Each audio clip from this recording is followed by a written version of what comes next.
चलिए question number 4 solve करते हैं। क्वेश्चन नंबर 4 क्या है कि गिवन दैट HCF हमारे पास क्या है, दो इंटीजर का HCF दिया गया है, ठीक है, 306 और 657 का कितना है वो 9, मतलब दो इंटीजर का HCF कितना दिया गया है 9, और इन्हीं दोनों नंबर का हमें क्या निकालना है, एलसीएम निकालना है। बहुत इजी क्वेश्चन है और इंपॉर्टेंट भी है, ठीक है। चलिए समझते हैं। हम लोग जानते हैं, वी नो दैट कि HCF into LCM equal to product of two number, है ना। मतलब हम लोग जानते हैं कि हम लोग इसके पहले भी क्वेश्चन में सॉल्व किए हैं ना कि HCF और एलसीएम दोनों को मल्टीप्लाई करें तो इन्हीं दोनों नंबर का जो प्रोडक्ट होता है वो बराबर होता है। तो इसी तरह लिख दिए HCF into LCM equal to product of two number. तो देखिए HCF तो हमें पता है ना, 9 यहाँ पर लिख दिए, इनटू एलसीएम नहीं पता क्योंकि एलसीएम हमें क्या करना है, फाइंड करना है। तो यहाँ पर एलसीएम लिख दिए equal to product of two number.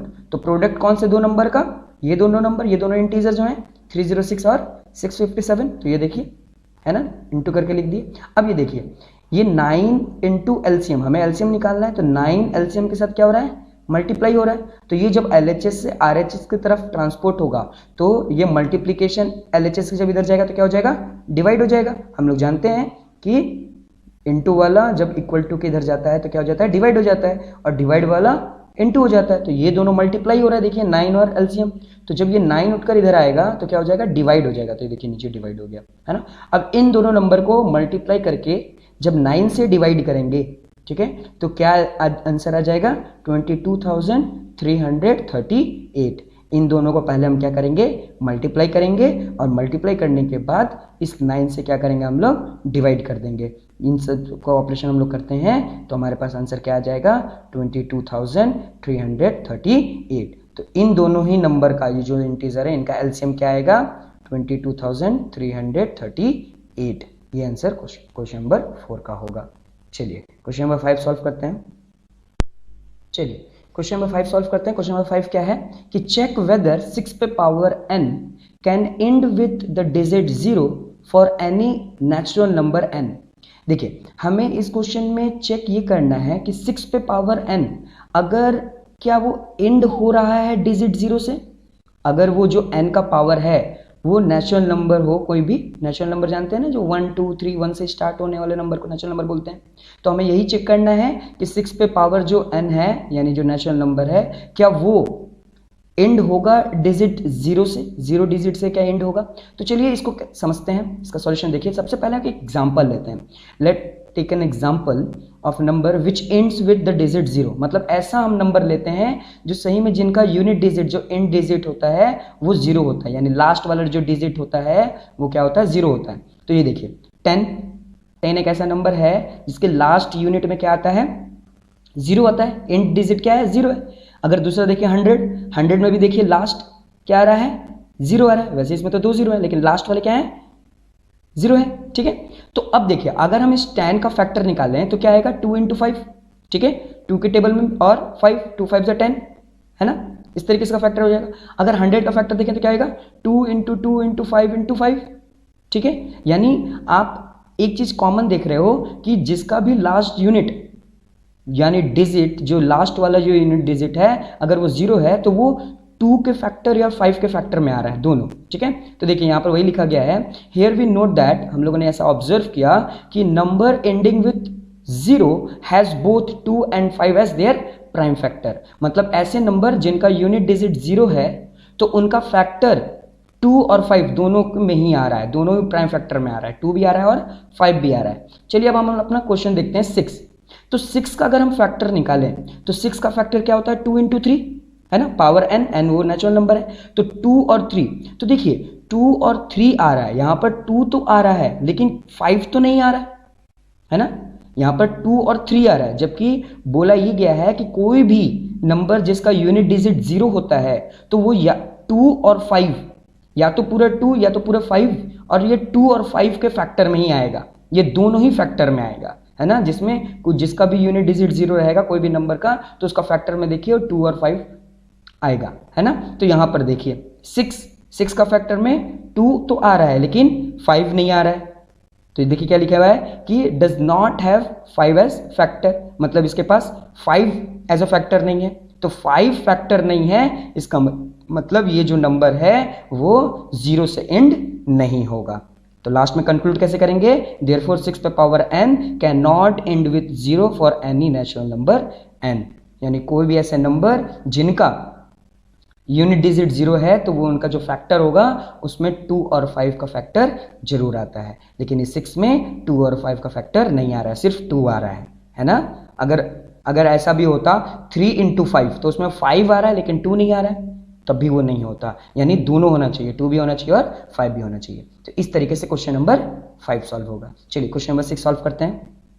चलिए क्वेश्चन नंबर 6 सॉल्व करते हैं। क्वेश्चन नंबर 6 क्या है, explain why 7 into 11 into 13 plus 13 and 7 into 6 into 5 into 4 into 3 into 2 into 1 plus 5 are composite number. हमें एक्सप्लेन करना है कि ये नंबर और ये नंबर कंपोजिट नंबर क्यों है, ठीक है, हमें ये फाइंड आउट करना है। तो देखिए सॉल्यूशन में क्या है कि नंबर्स दो तरह के होते हैं, प्राइम नंबर और कंपोजिट नंबर, है ना।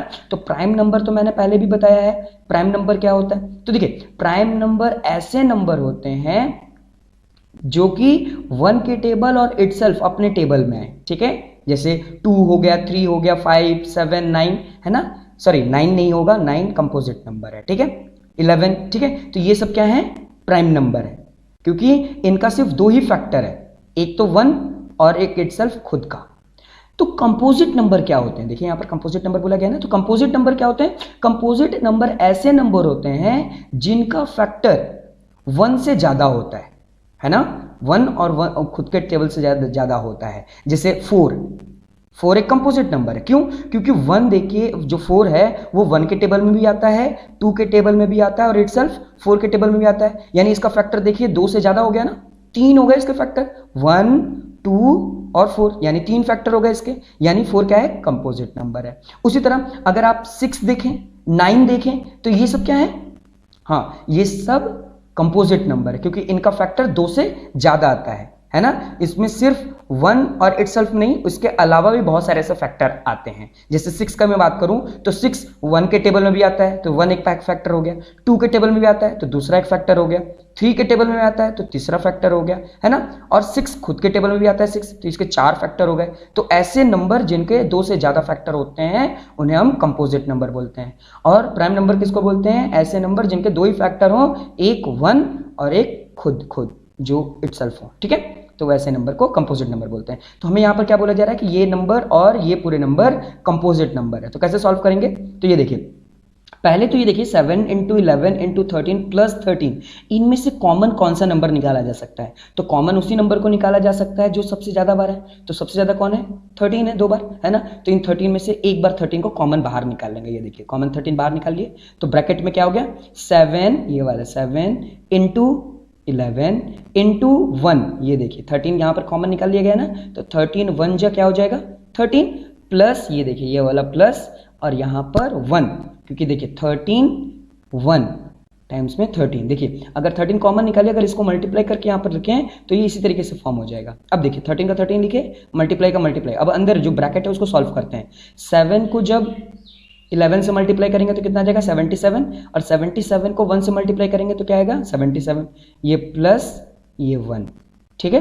अब देखिए 13 का 13 इंटू 77 प्लस 1 कितना होता है 78, है ना। अब देखिए 13 तो एक प्राइम नंबर है, ठीक है, लेकिन 78 जो है वो एक कंपोजिट नंबर है, क्योंकि इसके 2 से अधिक फैक्टर है। तो अगर 78 का अगर फैक्टर देखा जाए तो क्या आएगा 13 और 6, तो देखिए इसके कितने फैक्टर हो गए, 2 से ज्यादा फैक्टर हो गए, है ना, 2 से ज्यादा फैक्टर है, तो इसका मतलब ये क्या हो गया, ये एक कंपोजिट नंबर है। देखिए स्टेटमेंट क्या लिखेंगे, the given expression has 6 and 13 as its factor, therefore it is composite number। 2 से अधिक फैक्टर आ गए, है ना, ठीक है, क्योंकि 3 अगर 3 को और हम फैक्टर निकालें तो 3 का फैक्टर 2 और 3 भी आ जाएगा, है ना, तो 2 से ज्यादा हो गए ना, इसलिए, है ना। चलिए अब इसको देख लेते हैं, सेकंड क्या है 7 into 6 into 5 into 4 into 3 into 2 into 1 plus 5, है ना।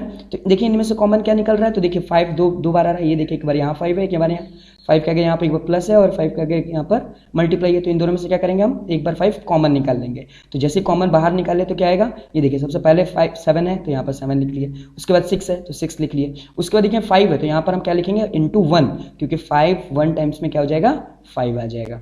इंटू 4, इंटू 3, ये देखिए, इंटू 2, ये देखिए, इंटू 1, है ना, और फिर प्लस 1 आ जाएगा, ठीक है, इंटू प्लस 1, ठीक है, 1 1 जो 1 ही हो जाएगा, यहाँ पर इंटू 1 लिखना था हमें, ठीक है, तो यहाँ पर प्लस 1 आ गया। अब देखिए 5 का 5 लिखा और इन सबको मल्टीप्लाई करेंगे, है ना, 1 से, तो कितना हो जाएगा 1008 और प्लस 1 का प्लस 1, ठीक है, इन सब का प्लस करेंगे तो क्या आ जाएगा 1009 इंटू 5।